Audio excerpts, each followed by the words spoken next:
ये प्रसंग कहता है कहीं भी जाइए तो वहां अच्छाई देखने का स्वभाव बनाइए। श्री दशरथ जी महाराज ने इतनी प्रशंसा की महाराज जनक की, प्रशंसा करके माताओं से बोले कि देखिए बच्चे नींद में हैं, इनको सुलाने जाइए। बहुएं, चारों बहुएं माताओं के पास गई। राम जी भाइयों के साथ सोने गए तो कौशल्या मैया राम जी के पीछे चली गई। राम जी से जाकर एकांत में मां कौशल्या ने कहा, राम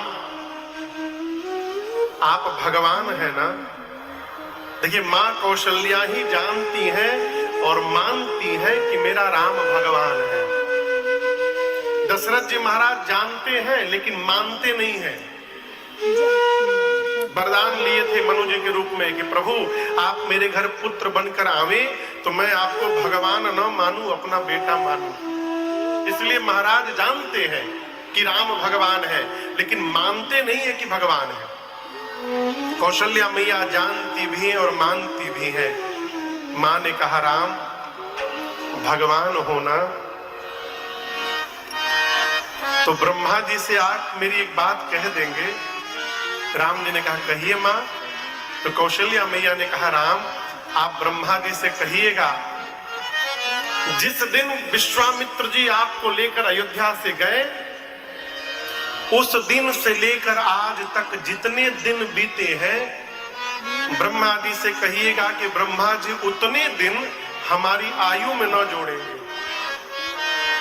राम जी पूछे, क्यों मैया? कौशल्या मैया ने कहा, राम जो दिन आपको देखे बिना निकल गया उस दिन का कोई अर्थ नहीं होता, वो दिन व्यर्थ हो गया।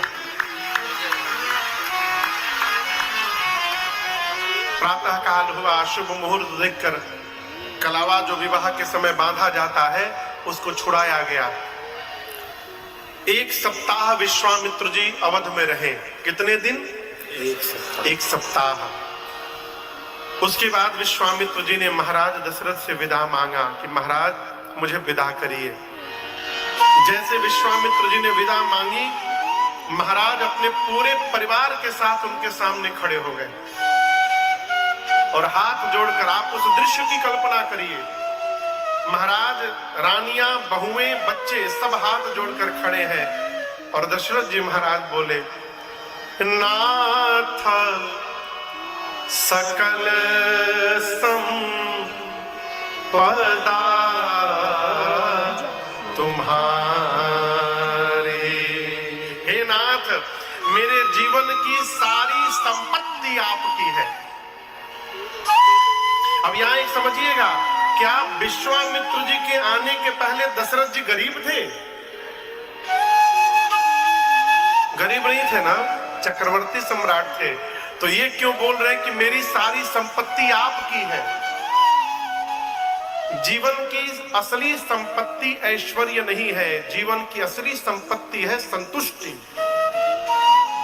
यदि आप संतुष्ट हो गए तो आप अभाव में भी नाच सकते हैं, और यदि आप संतुष्ट नहीं है तो पूरा घर भरा रहेगा, उसके बाद भी कपार पीटते हुए दिखाई पड़ेंगे, आप प्रसन्न नहीं रह सकते। कारण मेरे घर में 4 बहुएं आ गई हैं। मैंने आपको 2 पुत्र दिए तो आप बदले में मुझे 4 बहुएं प्रदान कर दिए। अब इससे बड़ा ऐश्वर्य और सुख जीवन में क्या प्राप्त होगा? आज मेरे जीवन की जो प्रसन्नता है ये आपकी कृपा प्रसादी है। नाथ सकल संपदा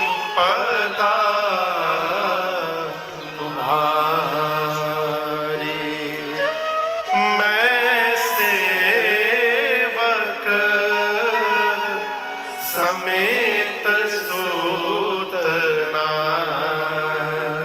मेरा पूरा परिवार, मैं अपने पूरे परिवार के साथ आपका सेवक हूं। और इसके बाद वाली बात बड़ी अद्भुत है।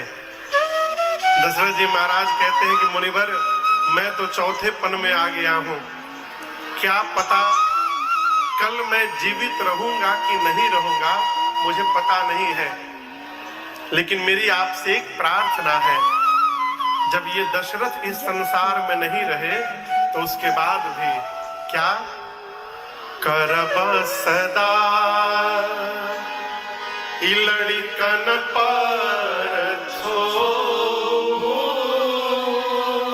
मेरे मरने के बाद भी मेरे बच्चों पर कृपा दृष्टि बना के रखिएगा, और जब तक मैं जीवित हूं दर्शन देता रहब मुनि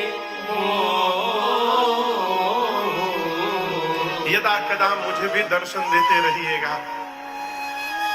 किसी भी संत के पास, किसी भी साधु के पास, किसी भी महात्मा के पास जाइए तो ये न पूछिए कि नया व्यापार शुरू किए हैं, चलेगा कि नहीं चलेगा, लड़कवा बोर्ड का एग्जाम दिया है, पास होगा कि नहीं होगा, ये न पूछिए। क्या पूछे? महाराज विपत्ति में भी भगवान पर से भरोसा कम न हो जाए, इसका उपाय बता दीजिए। जीवन की स्थिति परिस्थिति बदलती रहे परंतु हमारे मन की स्थिति न बदले, इसका उपाय बता दीजिए। जीवन के झंझावात में रहते हुए भी भगवान का स्मरण कैसे बना रहे, इसका उपाय बता दीजिए। ये पूछने योग्य प्रश्न है।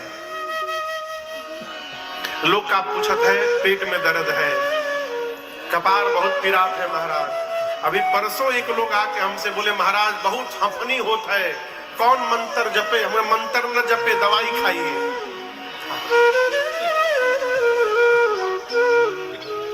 यदि बीमारी है तो दवाई से जाएगी, झाड़ फूंक से नहीं जाएगी। इस बात को ठीक से समझिए। यदि मंत्र से दवाई बीमारी चली जाती तो राम जी वैद्य को क्यों बुलाते लक्ष्मण जी को शक्ति बाण लगने के बाद?